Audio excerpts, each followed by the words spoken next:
Berhenti. Jangan nikahi penipu ini, Bu. Teriakan itu memecah keheningan sakral akad nikah, bukan dari seorang musuh, melainkan dari Raka, putra kecilku yang gemetar sambil menggenggam ponsel retak. Di hadapan penghulu dan tamu undangan, tombol ditekan, dan suara yang keluar bukanlah doa restu, melainkan rekaman tawa licik yang meremukan hatiku menjadi debu. Wajah calon suamiku, pria yang kukira malaikat pelindung yang saleh, seketika berubah pucat pasi bak mayat hidup. Siapa sebenarnya pria ini? Dan rahasia gelap apa yang disimpannya bersama wanita misterius di balik telepon itu? Ini adalah kisah tentang pengkhianatan paling menyakitkan yang bersembunyi di balik topeng agama, dan perjuangan seorang ibu melawan sindikat jahat demi menyelamatkan satu-satunya harta yang ia miliki. Aroma bunga melati yang seharusnya menenangkan, hari itu terasa mencekik leherku. Di ruang tamu rumah orang tuaku yang sempit namun dipaksa terlihat megah dengan dekorasi kain satin murahan, aku duduk bagaikan boneka porselen yang siap dipajang. Namaku Aulia, dan hari ini seharusnya menjadi hari penobatan kembaliku sebagai wanita terhormat di mata masyarakat kampung yang munafik ini. Setelah 5 tahun menjanda, hidup di bawah mikroskop tetangga yang gemar bergunjing setiap kali aku pulang malam sehabis mengantar jahitan, pernikahan dengan Arman adalah tiket emasku untuk keluar dari neraka stigma tersebut. Arman duduk di sampingku. Wajahnya bersinar, memancarkan aura kesalehan yang nyaris menyilaukan. Ia adalah jawaban dari doa-doa malamku yang penuh keputusasaan, atau setidaknya, itulah yang ingin aku percayai. Ia tampan, mapan, dan yang terpenting, ia mau menerima Raka, anakku, satu-satunya hartaku yang tersisa dari mendiang suami pertamaku. Namun, ada satu hal yang mengganjal di ulu hatiku, sebuah insting purba yang terus berteriak agar aku lari, tapi kutenggelamkan demi status sosial. Jangan bodoh, Alia, bisikku pada diri sendiri. Kau butuh pelindung. Penghulu baru saja akan memulai kalimat sakralnya ketika suara gaduh memecah kehusyukan palsu itu. Bukan suara tangis haru, melainkan suara langkah kaki kecil yang dihentakkan dengan kemarahan luar biasa. Berhenti. Jangan nikahi penipu ini, Bu. Teriakan itu merobek udara. Raka, putraku yang biasanya pendiam dan menarik diri, berdiri di tengah ruangan dengan napas memburu. Matanya merah, bengkak, tapi nyalang menatap Arman. Di tangannya, ia menggenggam ponsel lamaku yang layarnya sudah retak 1000. Tamu undangan yang tadinya sibuk berbisik mengagumi ketampanan Arman, kini terdiam kaku. Hening yang mematikan. Arman tidak panik. Itu yang membuat darahku membeku. Ia justru menoleh perlahan ke arah Raka dan tersenyum. Senyum tipis yang merendahkan, seolah Raka hanyalah lalat pengganggu. Raka, nak, jangan bikin malu ibumu, katanya dengan nada lembut yang dibuat-buat, nada yang biasa ia gunakan untuk memanipulasi hatiku. Sini, simpan mainannya. Aku bukan mainanmu. Raka menjerit, suaranya pecah. Tanpa ragu, ia menekan tombol putar di layar ponsel itu dan mengangkatnya tinggi-tinggi ke arah mikrofon yang ada di meja penghulu. Audio yang keluar bukan sekadar rekaman biasa. Itu adalah suara Arman, jernih dan tajam, sedang tertawa terbahak-bahak. Suara latar belakang kafe yang bising tidak mampu meredam kekejaman kata-katanya. Gampang banget, bro. Janda kayak Aulia itu haus kasih sayang. Kasih perhatian dikit ke anaknya, puji dia wanita kuat, dia bakal serahin segalanya. Sertifikat tanah warisan suaminya itu target gue. Begitu gue pegang kuasa, gue tendang dia dan anaknya ke jalanan. Siapa yang bakal percaya janda miskin lawan gue? Dunia di sekelilingku runtuh. Bukan karena atap rumah yang ambruk, tapi karena fondasi harapanku dihancurkan menjadi debu. Aku menatap Arman. Wajah, saleh, itu kini retak. Ia tidak lagi tampak seperti malaikat penyelamat, melainkan iblis yang menyamar. Para tamu mulai kasak-kusuk, beberapa bahkan mengeluarkan ponsel mereka, bukan untuk menolong, tapi untuk merekam aib ini. Inilah wajah asli masyarakat kita, penderitaan orang lain adalah hiburan gratis. Arman berdiri, mencoba merebut ponsel itu dari tangan Raka. Itu editan. Anak ini sakit jiwa, teriaknya, topengnya mulai lepas sepenuhnya. Namun, sebelum tangannya yang kotor menyentuh anakku, aku sudah berdiri. Rasa malu itu lenyap, digantikan oleh amarah dingin yang membakar urat nadiku. Aku menampar pipinya. Keras. Bunyinya menggema di seluruh ruangan, lebih nyaring dari suara mikrofon. Keluar, desisku. Sebelum aku lupa bahwa aku pernah diajarkan adab, dan membunuhmu di sini. Kekacauan meledak. Kakak dan pamanku menyeret Arman keluar. Ia meronta, memaki dengan bahasa kotor yang jauh dari citra agamisnya. Pesta itu bubar dalam kehinaan. Aku memeluk Raka di lantai, di tengah sisa-sisa dekorasi yang kini tampak seperti sampah. Tapi di balik pelukan itu, Raka berbisik, sebuah kalimat yang membuat bulu kuduku berdiri dan menyadari bahwa ini baru permulaan. Bu, dia enggak sendirian. Ada orang lain di rekaman itu.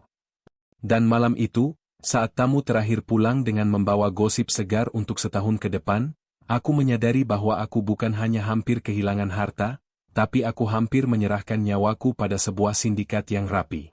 Malam setelah akad nikah yang gagal itu terasa lebih panjang dari seumur hidupku. Rumah orang tuaku sepi, namun kepalaku bising oleh pertanyaan-pertanyaan yang menyudutkan. Bagaimana bisa aku sebodoh ini? Bagaimana bisa seorang penjahit yang terbiasa meneliti detail benang sekecil apapun, gagal melihat cacat besar pada karakter lelaki yang akan dinikahinya?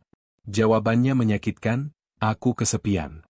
Kesepian adalah racun yang membuat yang pahit terasa manis, dan yang bahaya terasa seperti pelindung.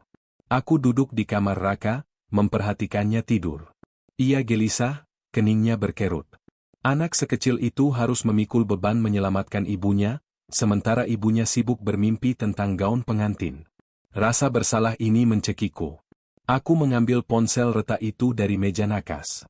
Raka bilang ada orang lain. Dengan tangan gemetar, aku membuka galeri dan menemukan file audio berikutnya yang belum sempat diputar di depan penghulu. Kali ini, suara perempuan. Suaranya dingin, profesional, tanpa emosi. Ingat, men. Jangan pakai perasaan. Kita butuh dana liquid secepatnya buat nutup lubang di proyek fiktif yang kemarin. Kalau si Aulia udah tanda tangan surat kuasa, langsung jual tanahnya. Bagian gue 60% karena gue yang susun skenarionya. Suara itu, aku mengenalnya.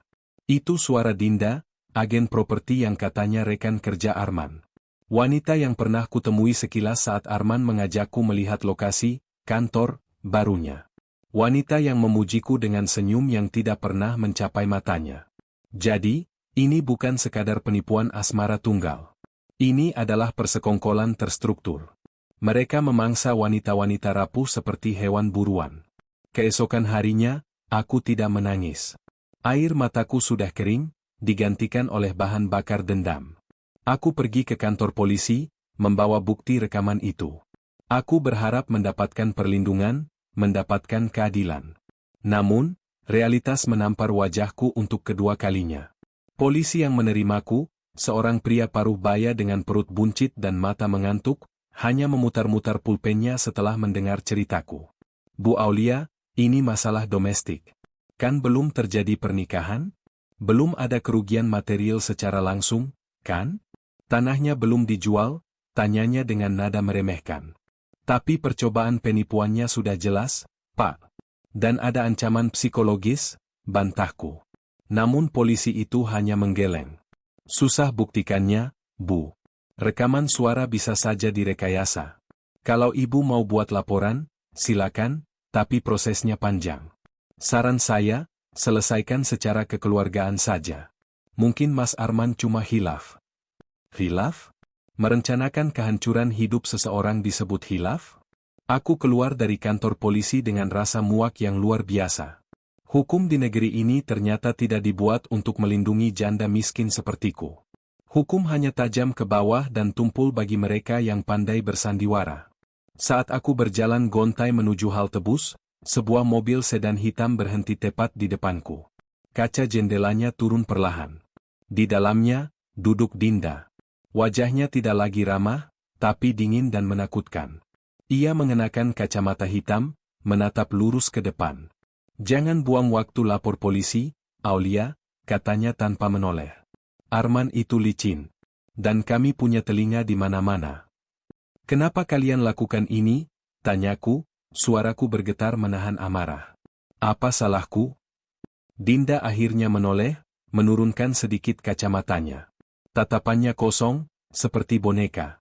Salahmu adalah kamu lemah. Dan di dunia ini, yang lemah dimakan yang kuat. Itu hukum alam. Anggap saja ini pelajaran mahal buatmu. Jauhi Arman, atau anakmu yang akan bayar harganya. Kaca jendela kembali naik, dan mobil itu melaju pergi, meninggalkan asap knalpot yang menyesakkan. Ancaman terhadap Raka. Itu adalah kesalahan terbesar mereka. Mereka pikir ancaman itu akan membuatku takut dan mundur menjadi wanita lemah yang bersembunyi di balik selimut. Mereka salah. Ancaman terhadap anakku justru membangunkan sisi lain dalam diriku yang selama ini tertidur. Sisi gelap seorang ibu yang siap membakar dunia demi anaknya. Aku pulang ke rumah, bukan untuk bersembunyi, tapi untuk menyusun rencana. Jika hukum tidak bisa menyentuh mereka, maka aku yang akan menjadi hukum itu sendiri. Aku membuka laptop tua peninggalan almarhum suamiku, dan mulai mencari jejak digital Dinda dan Arman. Malam itu, Aulia yang cengeng telah mati. Yang tersisa adalah Aulia yang siap berperang, meski harus menggunakan cara-cara yang kotor sekalipun. Pencarianku membawa hasil yang mengejutkan, sekaligus mengerikan. Selama 3 hari aku tidak tidur, mataku terpaku pada layar laptop, menelusuri forum-forum diskusi daring tentang korban penipuan berkedok asmara. Ternyata, aku bukan satu-satunya. Ada pola yang sama di berbagai kota, Solo, Yogyakarta, Semarang.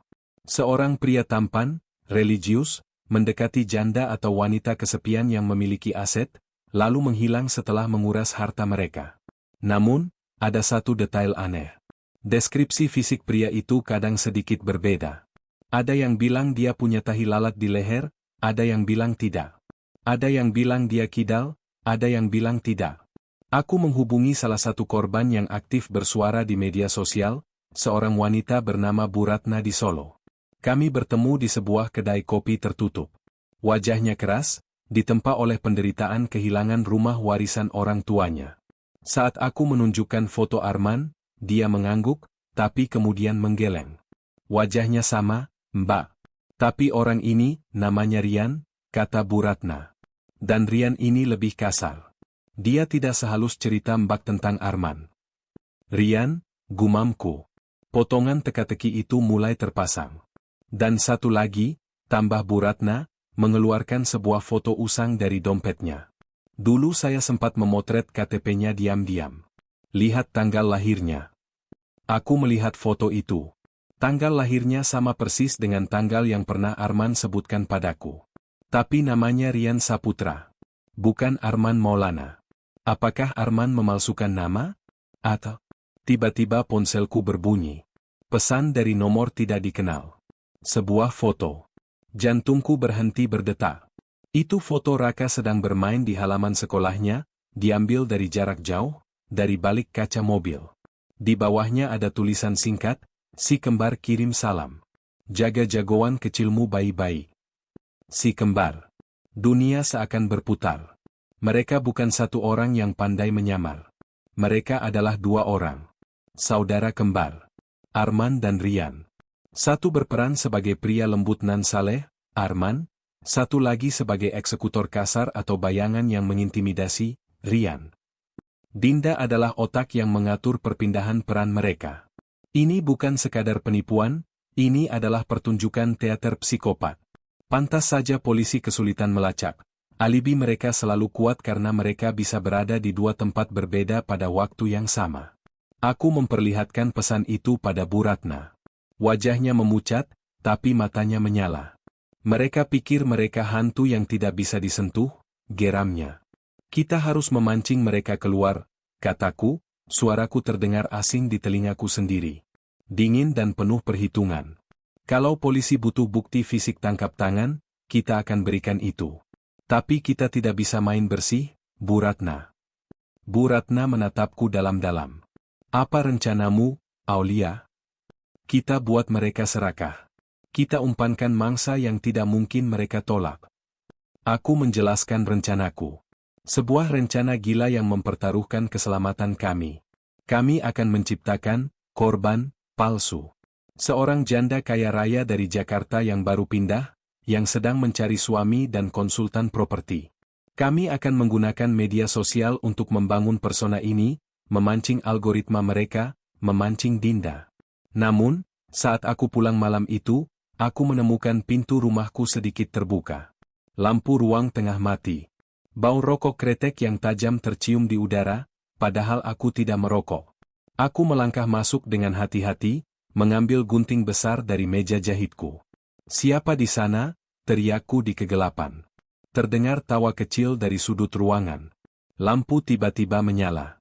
Di kursi tamuku, duduk seorang pria yang wajahnya persis Arman, tapi tatapan matanya liar dan buas. Dia mengenakan jaket kulit hitam dan sepatu bot kotor. Dia sedang memainkan foto pernikahan aku dan almarhum suami pertamaku dengan ujung pisau lipat. "Halo, calon kakak ipar," seringainya. Arman titip salam kecewa. "Katanya kamu nakal." "Ini bukan Arman. Ini Rian."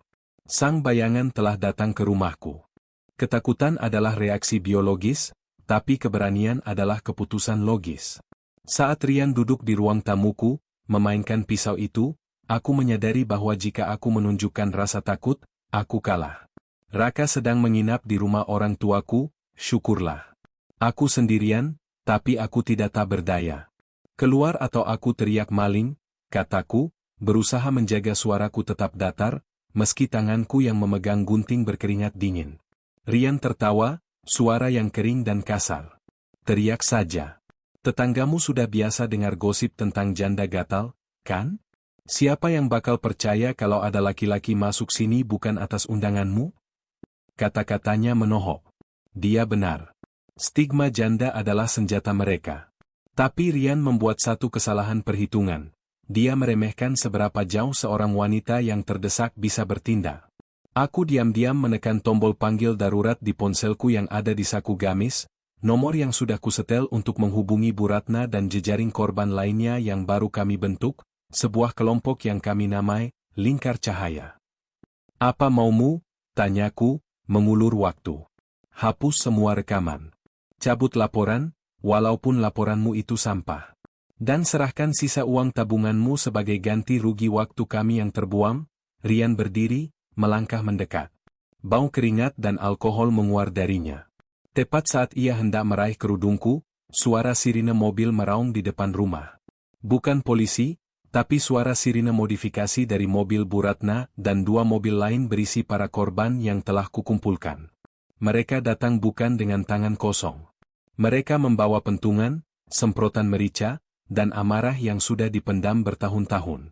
Rian panik. Ia melompat ke jendela, memecahkan kaca, dan lari ke kegelapan malam. Ia lolos, tapi malam itu membuktikan satu hal, kami tidak lagi sendirian. Dan predator yang diburu, kini mulai merasa takut. Malam itu juga, rumahku berubah menjadi markas besar. Lingkar Cahaya, bukan lagi sekadar grup curhat, tapi unit taktis amatir. Ada Bu Ratna, Adam Baksari, seorang ahli IT yang pernah ditipu Dinda, dan 5 wanita lainnya. Kami memutuskan untuk tidak menunggu polisi yang lamban. Kami akan melakukan sting operation atau operasi pen jebakan sendiri. Baksari berhasil meretas akun email kantor Dinda. Kami menemukan jadwal pertemuan penting. Dinda, Arman, dan Rian akan mengadakan pertemuan dengan investor besar di sebuah hotel bintang 5 di pusat kota pada hari Minggu. Investor itu fiktif, buatan mereka sendiri untuk mencuci uang hasil penipuan. Ini kesempatan emas. Kita akan rekam semuanya secara langsung. Live streaming ke semua platform media sosial, usul Baksari. Hukum sosial lebih kejam dan lebih cepat daripada hukum pidana. Kita hancurkan reputasi mereka sampai ke akar-akarnya.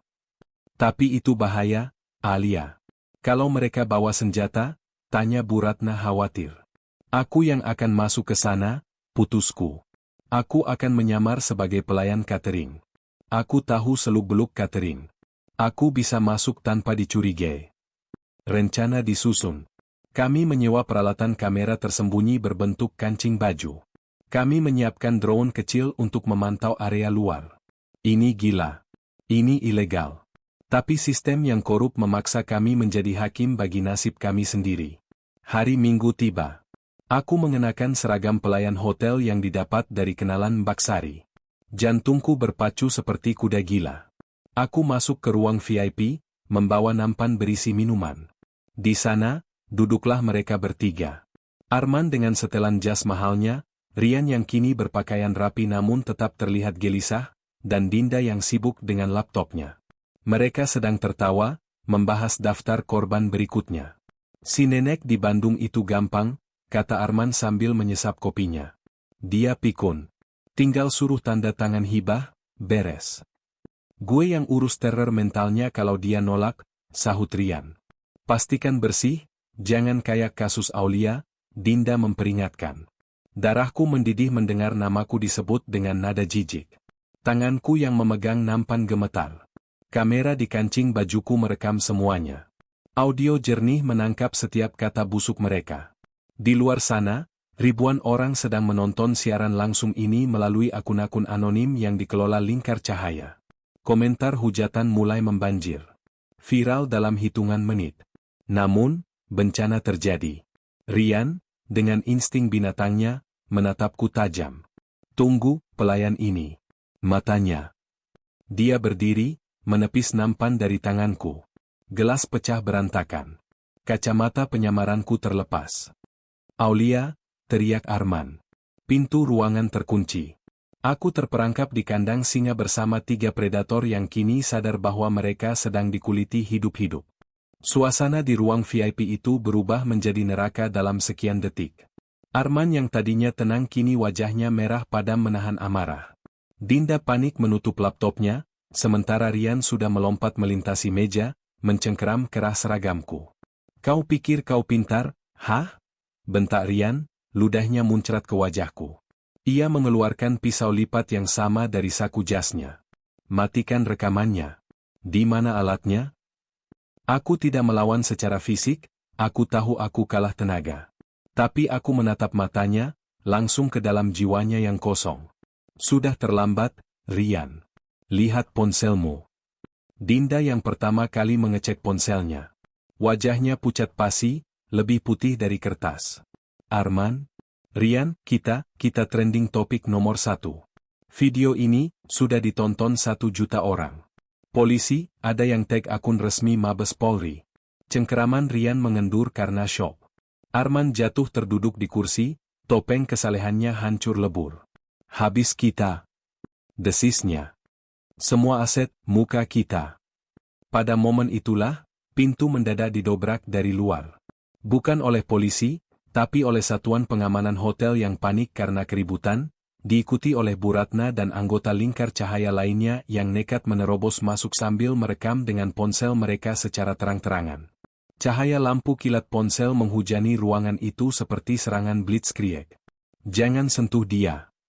Bu Ratna berteriak, mengacungkan tongkat bisbol. Rian mundur, terpojok. Ia melihat ke sekeliling, mencari jalan keluar, tapi kali ini tidak ada jendela yang bisa ia pecahkan. Realitas menghimpit mereka. Kekuatan mereka, kerahasiaan dan manipulasi, telah dilucuti. Di bawah sorotan kamera dan mata publik, mereka hanyalah penjahat kecil yang menyedihkan. Barulah 5 menit kemudian, polisi yang sesungguhnya datang. Kali ini mereka tidak bisa beralasan, kurang bukti, atau masalah domestik. Tekanan publik terlalu besar. Bukti pengakuan mereka terekam jelas dan disaksikan jutaan mata. Aku melihat tangan Arman di borgol. Ia menatapku, memohon. Aulia, tolong, saya hilaf. Kita bisa bicara. Aku berjalan mendekatinya. Dulu aku akan luluh dengan tatapan itu. Tapi Aulia yang itu sudah tidak ada.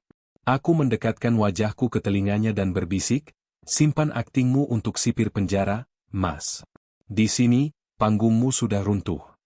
Dinda diseret keluar sambil menangis histeris, menyalahkan Arman dan Rian.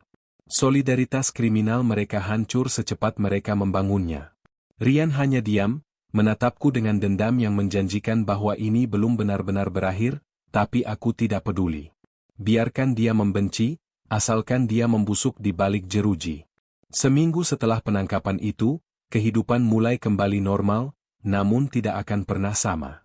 Berita tentang sindikat penipu janda, masih menghiasi layar kaca. Aku dipuji sebagai pahlawan, wanita pemberani. Tapi jauh di lubuk hatiku, aku tahu kebenarannya. Aku bukan pahlawan murni. Aku duduk di teras rumah, menemani Raka menggambar.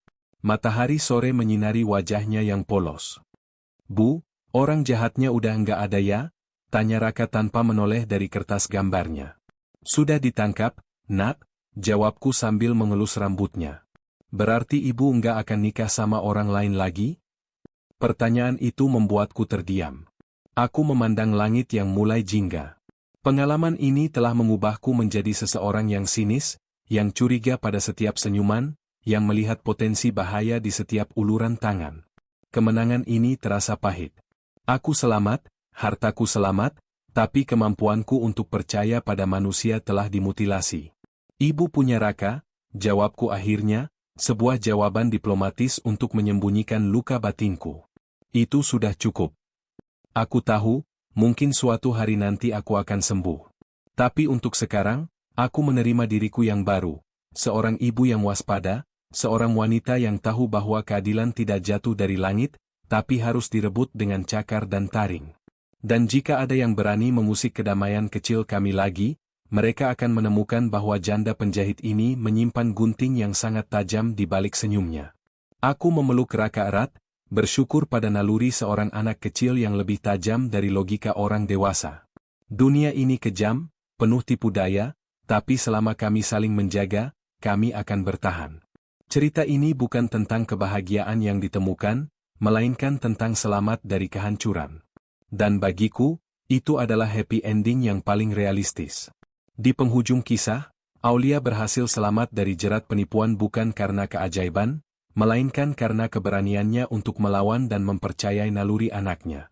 Meskipun para pelaku telah menerima ganjaran hukum dan dipermalukan secara sosial, Aulia memilih menjalani hidup dengan kewaspadaan baru, menyadari bahwa pelindung terbaik bukanlah seorang pria, melainkan ikatan batin antara ibu dan anak. Hikmah terbesar yang dapat kita ambil adalah jangan biarkan rasa kesepian membutakan logika kita terhadap tanda-tanda bahaya, dan bahwa kejahatan seringkali datang dengan wajah yang paling santun dan saleh. Cerita ini adalah fiktif, namun dikemas serealistis mungkin agar kita semua dapat mengambil pelajaran untuk selalu waspada. Terima kasih banyak telah menemani perjuangan Aulia hingga akhir video ini.